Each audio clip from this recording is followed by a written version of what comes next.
Bismillahirrahmanirrahim. Assalamualaikum warahmatullahi wabarakatuh. Selawat dan salam kepada Muhammad Rasulullah.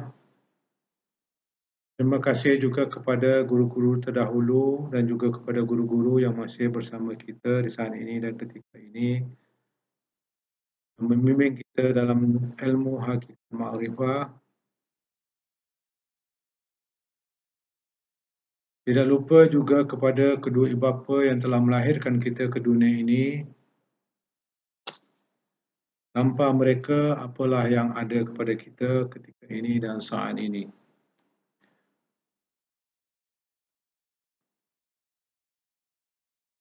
Assalamualaikum warahmatullahi wabarakatuh.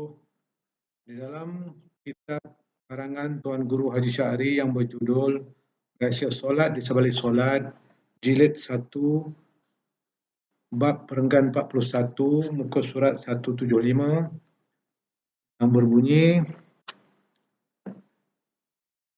mencari Allah melalui air mata di dalam solat. Mencari Allah melalui air mata di dalam solat. Tulisannya, maksud hadis. Air mata seseorang bila telah menitik mengenangkan Tuhannya, itulah tali penghubung antara bumi dan langit. Hadis. Untuk menitaskan air mata di dalam solat, hendaklah terlebih dahulu mengosongkan ilmu yang sedia ada. Setelah ilmu yang sedia ada dikosongkan, barulah air mata boleh mengambil tempat. Air mata solat bukan gugur dalam keadaan memohon Allah melunaskan hutang.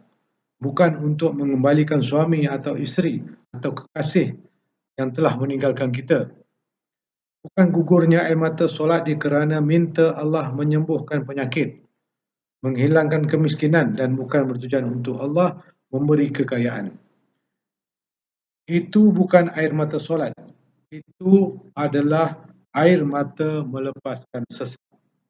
Air mata solat yang gugur dari seseorang yang papa, yang muflis, yang hina, dan air mata gugur dari seorang abdi itu adalah air mata dari seorang yang sudah tidak memiliki apa-apa, ataupun air mata redha dan air mata ikhlas. Kerana Allah Ta'ala, air mata solat dari seorang yang tiada daya upaya melainkan segala daya dan upayanya adalah milik Allah. Orang yang tidak lagi memiliki harta kekayaan kerana segala kekayaan, kemewahan itu milik Allah. Orang yang tidak lagi ada anak isteri, bermaksudnya seluruh anak isteri dan keluarga milik Allah. Tidak sedikit pun hati orang sebegini bergantung harap kepada makhluk, sekalipun kepada anak isteri sendiri. Tanggalkan segala ilmu yang ada pada dada kita bila berhadapan dengan Allah. Ilmu kaya, ilmu pandai, ilmu kebesaran diri, ilmu pangkat, ilmu keturunan, ilmu jawatan, ilmu perniagaan, ilmu politik, ilmu kedoktoran, ilmu kejuruteraan, dan segala ilmu yang kita ada, minta ditanggalkan dan minta ditinggalkan untuk menjadi seorang yang mukhlisin ataupun yang hina lagi papa di hadapan Allah. Barulah air mata yang keluar itu adalah air mata solat, iaitu yang suci. Dari seorang yang muhsin ataupun mukhlis atau apa di sisi Allah Ta'ala. Solat dari orang muflis itu adalah solat dari orang yang tidak punya kudrat dan tidak punya kemampuan, kuasa, tidak punya penglihatan, tidak punya kaki tangan, tidak punya mata telinga, dan tidak ada kepentingan peribadi selain kerana Allah. Muflis itu datangnya dari orang bersolat dengan tidak ada daya, tidak ada upaya, dan tidak ada ikhtiar, atau tidak ada usaha sendiri melainkan digerakkan oleh iradat Allah. Muflis atau papa di sini bukan bermaksud papa dari segi wang ringgit atau bukan kekurangan dari segi harta benda, tetapi bermaksud miskin, papa atau muflis dari segi keberadaan diri di hadapan Allah Ta'ala. Gugurnya air mata di ketika sedang muflis di sini, di sisi Allah Ta'ala adalah gugur air mata pasrah, air mata redha, dan air mata ikhlas. Gugurnya air mata bukan kerana untuk menangani musibah, bukan untuk melepaskan dari kemiskinan, bukan untuk menghilangkan penyakit, bukan untuk melepaskan dari kesempitan hidup, dan bukan kerana supaya Allah luluskan permohonan kita. Air mata gugur kerana hilang sifat keakuan. Kita tidak ada lagi kudrat melainkan kudrat Allah. Kita tidak ada lagi iradat, kemahuan melainkan kemahuan iradatnya Allah. Kuasa yang kita pakai dan kuasa yang kita guna ini adalah kuasa dan kudrat Allah, sehingga kita tidak boleh berdiri untuk bersolat melainkan dirinya kita adalah atas kuasa, kudrat dan iradat Allah Ta'ala, pun bukan kita. Air mata yang gugur itu adalah air mata kehinaan, air mata kemiskinan, air mata kepapaan, air mata kehambaan, dan air mata pengadaan sejati kerana lillahi ta'ala.